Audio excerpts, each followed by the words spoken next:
오늘 주시는 말씀은 경고와 격려의 말씀입니다.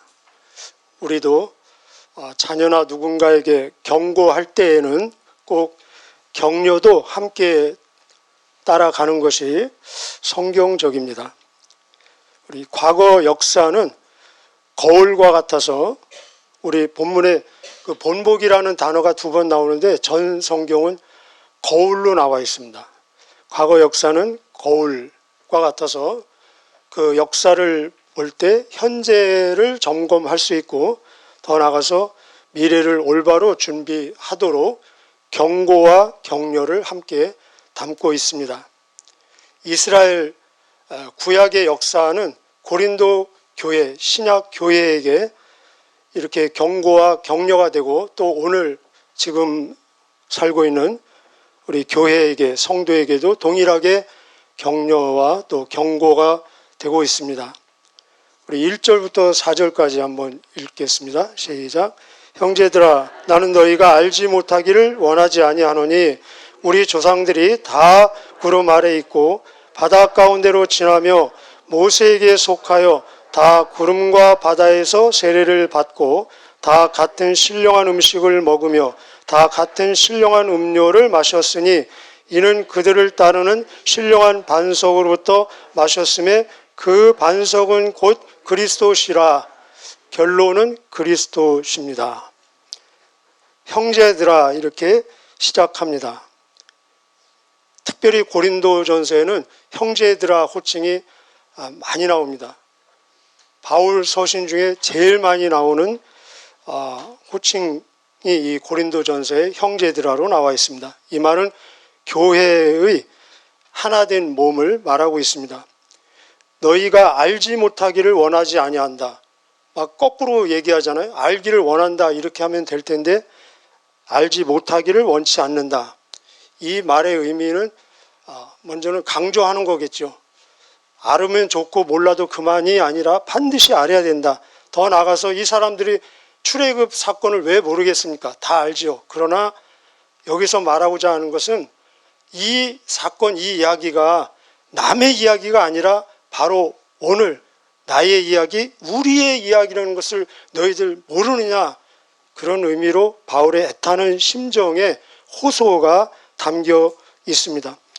여기 보면은 계속 반복해서 나오는 짧은 글자 하나가 있는데 다 4번이 반복되고 있습니다. 이 말은 출애굽한 모든 사람들은 한 사람도 예외 없이 다 이 지금 우리가 읽은 내용들을 경험하고 체험했다는 것입니다. 우리에게도 예수님을 통해서 구원받은 모든 사람들은 한 사람도 예외 없이 다 동일하게 체험하고 경험하는 내용이라는 것입니다. 그것을 1절, 2절에서는 세례로 해석하고 있고 3절, 4절에서는 우리에게 오늘날은 성만찬, 그래서 나중에 내려가 보면은 성찬 얘기가 나옵니다. 성만찬으로 해석을 하고 있습니다. 그런데 그 모든 근거는 예수 그리스도다. 이 정말 놀라운 해석이 아니지 않겠습니까? 하여튼 놀라운 해석이죠. 우리 1절, 2절은 이것을 세례로 해석하는데 다시 한번 읽어볼까요? 1절, 2절 시작. 형제들아, 나는 너희가 알지 못하기를 원하지 아니하노니 우리 조상들이 다 구름 아래에 있고 바다 가운데로 지나며 모세에게 속하여 다 구름과 바다에서 세례를 받고, 이것을 세례로 하나님께서 이 바울을 통해서 해석하고 있습니다. 세례는 무엇입니까? 저와 여러분 다 세례를 받으셨죠? 세례는 바로 이 내적인 영적인 체험, 그 경험을 눈에 보이지 않잖아요. 눈에 보이는 그런 그림으로 상징적으로 표현하는, 선언하는 행위가 세례라고 할 수 있습니다. 구름으로 보호하고 인도하고 홍해를 가르고 그 바다를 마른 땅처럼 걷게 하신 분은 오직 하나님 아니십니까? 구름을 만든 분도 하나님이시고 구름을 뜨게 하신 분도 하나님이시고 바다를 갈라지고 길을 만드신 분도 하나님. 이 모든 혜택을 받은 사람들은 자기들이 한 일이 하나도 없습니다. 마찬가지로 우리의 구원 사건은 하나님이 창세전에 계획하시고 때가 되어 예수님을 통해서 성취해 주신 전적인 은혜의 선물입니다. 우리가 구원받기 위해서 한 일은 하나도 없습니다. 이들에게 왜 이것이 세례가 되겠습니까? 바로 이 홍해를 건너는 것은 이제 이들은 애굽으로서 완전히 단절되고 가나안을 향해서 가는 전환점입니다. 그리고 노예의 신분에서 제사장의 신분으로 바뀌고 죄에 대해서는 죽고 사명을 향해서 걸어가는, 그리고 모세에 속했다. 모세와 하나 되는 상징적인 의미입니다. 그렇다면 우리에게 세례는 어떤 의미가 있습니까? 우리에게 세례는 옛사람에 대해서는 죽고 새 사람으로 태어나는 것입니다. 죄에 대해서는 죽고 영으로 사는, 전에는 우리는 죄의 노예였습니다. 그러나 이제는 우리는 죄와 싸우는 싸움의 대상이고 사명을 향해서 걸어가는 그들이 이 세례를 통해서 모세에게 속했던 것처럼 우리는 세례를 통해서 예수님께 속한 것을, 이미 속한 것을 그림으로 재현하는 것입니다. 그래서 로마서 6장 3절 4절에 보면은 우리가 그리스도 예수와 함께 세례를 받은 것은 예수님과 함께 죽고 예수님과 함께 장사 지내고 영광의 하나님께서 그를 살리신 것처럼 우리도 새 생명을 얻게 된 것이 세례다라고 말씀하고 있습니다. 3절 4절 우리 읽었는데 한 번 더 읽겠습니다. 3절 4절 시작.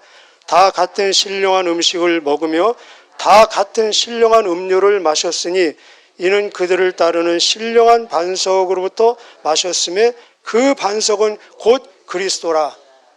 이 고린도전서의 특징 중에 하나는 모든 것의 결론은 그리스도입니다. 너희는 하나님의 밭, 하나님의 터, 건물했고 그 결론은 또 이 모든 기초는 예수 그리스도다. 우리 나왔었죠. 여기도 곧 그리스도다. 그들이 만나를 먹고 반석에서 물을 먹고 그 자체는 우리가 먹는 음식과 똑같지 않습니까? 그런데 여기서 보면은 신령한 음식, 신령한 음료라고 표현하고 있습니다. 왜 그렇습니까? 하늘로부터 직접 배달을 받은, 아주 매일매일 배달받은 가장 신선한 음식이었고, 또 반석에서 매일매일 나오는 가장 신선한 음료, 하나님으로부터 직접 공급받은 음식과 음료였기 때문에 그렇습니다. 바로 이것은 우리에게 곧 그리스도다. 바로 우리가 세례를 받고 나서 정기적으로 참여하는 것이 무엇입니까? 바로 성찬이 아니겠습니까? 그래서 내려가면은 성찬으로 연결하는 것을 볼 수 있습니다. 성찬의 의미가 무엇이겠습니까? 성찬은 바로 이 신령한 음식, 신령한 음료가 되는 예수님의 피와 예수님의 살, 즉 예수님의 고난과 예수님의 죽음을 기억하고 기념하는 것입니다. 우리는 잊어버리는 속성이 있지 않습니까? 그래서 예수님이 기념하라, 기억하라를 계속 반복하고 있는 것입니다. 더 나아가서 기념하고 기억할 뿐만 아니라 예수님과 연합하고 예수님과 교제하며 참여하는 그런 의미가 있다는 것입니다. 또 더 나아가서 여기서 교회의 본질을 우리에게 보여주고 있습니다. 아까 다 그랬죠? 우리가 다 하나라는 것입니다. 우리가 성찬을 한번 상상해 보십시오. 성찬할 때 보면은 같은 음식, 같은 음료, 그리고 같은 장소에서 같은 시간에 일제히 같이 먹습니다. 바로 이것은 교회의 본질로서 우리는 하나라는 것입니다. 우리는 한 하나님을 아버지로 섬기고 같은 믿음으로 구원을 받은 한 예수님을 주님으로 고백하며 동일한 성령님의 인도를 받으며 같은 사명을 위해서 부르심을 받고, 결국은 우리 지금 중요한 교과서, 학생에게는 교과서가 제일 중요한데 우리의 교과서가 무엇입니까? 같은 성경, 같은 찬송을 평생 사용하고 있지 않습니까? 그리고 결국 우리는 같은 장소에 가서 영원히 같이 살 사람들이라는 것입니다. 더 나아가서 이 성찬을 통해서 우리는 사명에 대해서 재헌신, 더 헌신을 결단하며 결국은 그리스도의 재림을 소망하는 신령한 만찬이라는 것입니다. 이 사람들도 이런 체험을 했습니다. 구출을 받고 세례받고 그리고 성찬을 체험했습니다. 우리도 그런 체험하지 않았습니까? 그런데 대역전이 일어납니다. 5절 같이 한번 보실까요? 5절 시작. 그러나 그들의 다수를 하나님이 기뻐하지 아니하셨으므로 그들이 광야에서 멸망을 받았느니라. 이런 엄청난 은혜와 기적, 사실 그들이 체험한 그 기적은요, 다른 민족, 다른 사람은 평생에 한 번 체험하기도 어려운 기적입니다. 그런데 그런 기적을 그들은 매일 체험했어요. 그 기적이 일상이 되었습니다. 우리는 평생에 한두 번 일어나야 기적으로 생각하는데 그 기적이 일상이 되면은 기적으로 의식하지 못하고 오히려 하나님의 기쁨이 되지 못하고 가나안에 두 사람 빼놓고 출애굽한 사람 중에는 다 못 들어가는 이 비참한 안타까운 현실이 지금 보여주고 있는데 이것이 우리에게 경고와 더 나아가서 격려로 주는 말씀이라는 것입니다. 그래서 아까 말씀드린 대로 6절, 11절에 이것이 너에게 본복이다. 우리에게도 구원받고 세례받고 성찬식 참여하면서 나를 향한 사명을, 구원에는 반드시 사명이 동반되는데 사명을 이루는데 실패할 수도 있다는 것입니다. 그래서 12절 조심하라, 13절 격려의 말씀을 주고 계십니다. 이들이 가나안에 들어가지 못했습니다. 여러분, 가나안은 어디로 우리가 많이 비유합니까? 가나안은 천국에 많이 비유합니다. 비유는 부분적입니다. 가나안을 왜 천국에 비유하느냐? 세 가지 공통점이 있어요. 가나안은 하나님의 약속의 땅, 가나안은 정착해야 될 곳, 가나안은 기업을 받을 곳, 이 세 가지가 천국과 같은 점이 있기 때문에 천국에 비유하고 있습니다.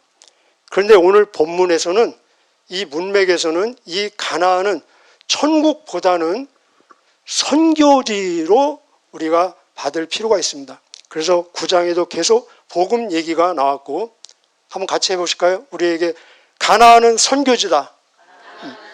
그러면은 가나안과 선교지의 공통점은 무엇인가? 가나안은 하나님이 이들에게 가라고 하는 곳입니다. 하나님이 보내시는 곳입니다. 그런 의미에서 가나안을 선교지로 받을 수 있습니다. 가나안에 들어가는 것은 사명의 완수가 아니라 가나안에 들어가는 것은 본격적인 사명의 시작점입니다. 그런 의미에서 가나안은 선교지로 볼 수 있습니다. 잘 아시죠? 가나안에 가면 주변 사람들 다 불신자입니다. 이방인입니다. 하나님을 모르는 사람들입니다. 다 전도 대상자들입니다. 그런 의미에서 가나안은 선교지입니다. 그리고 가나안에 가면 치열한 영적 전쟁이 있습니다. 그런 의미에서 가나안은 선교지입니다. 사명을 부여받은. 그런데 이들은 이런 엄청난 체험과 경험 그리고 축복을 누렸음에도 불구하고 사명을 이루는데 실패했다는 것입니다. 저도 그럴 수 있습니다. 끝까지 가봐야 아는 것입니다, 사실은. 그런데 이들이 어떻게 이런 엄청난 축복과 경험, 은혜를, 혜택을 누렸음에도 불구하고 실패했느냐? 하나님의 기쁨이 되지 못하고 한마디로 말하면 6절에 악을 즐겨했다 했는데 그 악이 무엇이냐? 세 가지입니다. 세 가지. 우리 이미 다 출애굽기 민수기에서 봤습니다. 확인만 하겠습니다. 첫째는 우상 숭배입니다. 7절에 우상 숭배. 이미 예수 믿은 사람에게 우상 숭배는 무엇이냐? 탐심이 우상 숭배요. 하나님보다 더 사랑하는 것이 우상 숭배요. 하나님의 뜻에 어긋나는 것이 우상숭배요. 우리에게 주신 사명보다 더 우선순위에 있어서 앞서는 것이 예수 믿는 사람에게 우상숭배라는 것입니다. 두 번째는 8절에 음행입니다. 음행. 계속 나오죠. 그래서 여기 보면 하루에 2만 4천 명, 3천 명이 죽었다. 민수기 기억나십니까? 거기서는 2만 4천 명, 토탈 2만 4천 명. 여기는 하루에 2만 3천 명. 하루에 2만 3천 명 죽고 또 막 그 다음날 이렇게 연속해서 1,000명이 더 죽은 것입니다. 그리고 세 번째는 10절에 나오는 원망입니다. 원망, 불평. 우리는 그냥 쉽게 생각할 수 있어요. 원망이 다 원망할 수 있지 않습니까? 저도 원망한 적이 있습니다. 원망이 이렇게 큰 죄가 되나? 그런데 이 원망은요, 하나님의 기적에 대한 원망입니다. 하나님의 은혜에 대한 원망입니다. 이거는 불신이고 거역 아닙니까? 그래서 곰곰이 생각해 보면은 하나님 앞에서 원망과 불평은 엄청난 치명적인 죄라는 것입니다, 사실은. 그래서 여기에 대해서 처방을 주시는데, 아까 제가 말씀드렸죠. 경고와 격려를 같이 주신다. 그래서 12절은 경고로 주시는 처방이고 13절은 격려와 위로와 소망으로 주시는 처방입니다. 우리 12절 경고로 주는 처방 같이 읽겠습니다. 시작. 그런즉 선줄로 생각하는 자는 넘어질까 조심하라. 아멘. 누구도 자기를 믿는 장담할 수 없다는 것입니다. 제가 어떻게 장담할 수 있겠습니까? 끝까지 가봐야 안다는 것입니다. 근데 재미있는 것은 우리 9장 27절 그때 한번 읽어보실까요? 9장 27절. 바울같이 구원의 확신이 강력하고 분명한 사람이 어디 있겠습니까? 그런데도 개인적으로 굉장히 조마조마하고 조심하고 두렵고 떨림으로 장담하지 못하는 그런 바울을 여러 군데서 동시에 볼 수 있어요. 27절 시작. 내가 내 몸을 저 복종하게 함은 내가 남에게 전파한 후에 자신이 도리어 버림을 당할까 두려움이라. 두려워하고 있어요. 근데 베드로는 그렇게 자신을 믿는 장담을 한 적이 있죠. 내가 주와 함께 죽을지언정 주를 부인하는 일은 절대로 없을 것입니다. 물론 절대로는 없는데 그 뉘앙스가 그런 의미가 있습니다. 그런데 이 장담하지 않은 바울은 넘어지지 않았고, 장담했던 베드로는 넘어진 경험이 있다는 것이 우리에게 또 하나의 교훈이라는 것입니다. 여기 본보기 이것은 이렇게 본받지 말라는 반면 교사로 주는 것입니다. 본보기에는 두 가지 종류의 본보기가 있습니다. 그렇게 하지 말라는 반면 교사로 주는 본보기, 그렇게 따라하라는 정면 교사로 주는 본보기. 근데 우리에게는 이 재성이 있고 약점이 있기 때문에 우리 그런 경험 혹시 있지 않습니까? 어렸을 때 난 절대로 커서 저러지 말아야지 했다가 커서 그 자리가 되면 그대로 어떤 때는 더 이상 하는 경우, 이것을 우리는 조심해야 된다는 것입니다. 더 나아가서 우리 각 사람은 누군가에게, 자녀든 다른 사람에게 누군가에게 본보기가 되고 있다는 것입니다. 자신에게 한번 해보실래요? 나는 본보기다. 중요한 것은 무엇으로서의 본보기냐, 따라 해야 될 본보기냐, 아니면은 저렇게 하지 말아야 될 본보기냐, 하여튼 둘 중에 하나로 본보기가 되고 있다는 것입니다. 그래서 끝까지 넘어지지 않는 비결은 조심하고, 먼저 넘어지면 넘어지지 않겠죠. 그죠? 그러나 여기서 끝나는 것이 아니라 하나님께서는 우리에게 격려와 위로와 소망의 메시지를 주고 계십니다. 13절입니다. 13절 우리 오늘 암송하고 묵상하고 오늘 계속 묵상하면 좋겠습니다. 13절 두 번 읽겠습니다. 시작. 사람이 감당할 시험 밖에는 너희가 당한 것이 없나니 오직 하나님은 미쁘사 너희가 감당하지 못할 시험 당함을 허락하지 아니하시고 시험 당할 즈음에 또한 피할 길을 내사 너희로 능히 감당하게 하시느니라. 믿습니까? 믿으면 한 번 더 읽겠습니다. 시작. 사람이 감당할 시험 밖에는 너희가 당한 것이 없나니 미쁘사 너희가 감당하지 못할 시험 당함을 허락하지 아니하시고 시험 당할 즈음에 또한 피할 길을 내사 너희로 능히 감당하게 하시느니라. 아멘. 우리를 넘어지게 하려는 시험이나 유혹 아니면은 우리를 견고하게 강하게 하려는 어떤 시련과 연단 있을 수 있습니다. 나만 당하는 것이 아닙니다. 모든 사람에게 다 있다는 것입니다. 하나님은 아시고 하나님이 허락한 범주 안에서 일어나는 것이라는 것입니다. 그래서 하나님은 미쁘시니 하나님은 신실하시다는 것입니다. 모든 시련 중에도 함께 하시는 하나님이라는 것입니다. 상황은 환경은 변해도 하나님은 변치 않으시다는 것입니다. 피할 길은 하나님의 임재 그 안에 있다는 것입니다. 문제보다 하나님의 약속을 바라보는 것, 그것이 바로 시련과 시험을 이기는 비결이라는 것입니다. 하나님께서는 오늘도 우리에게 어떤 시련과 역경 속에서도 피할 길을 주시고 감당할 수 있는 힘을 주실 것입니다. 그런 통로는 때로는 기도를 통해서 피할 길을 준비해 주시고 때로는 말씀 묵상을 통해서 피할 길을 준비해 주시고 때로는 우리의 공동체 누군가의 도움을 통해서 피할 길, 감당할 길을 제공해 주실 수도 있고 또 때로는 환경을 변화시켜서 아니면 나의 자세를 변화시켜서 감당할 수 있는 힘을 주신다는 것입니다. 결국은 끝에 어떻게 마무리합니까? 능히 감당하게 하시느니라. 우리 한번 선포해 보실까요? 믿음으로 능히 감당하게 하시느니라. 한 번 더요. 능히 감당하게 하시느니라. 아멘. 오늘도 반석되신 우리 예수님을 통해서 구원받았다면 그 예수님을 높이는 사명에 충실하고 승리하는 그래서 하나님의 기쁨이 되는 오늘 하루 되시기를 주님의 이름으로 축복합니다. 기도하시겠습니다.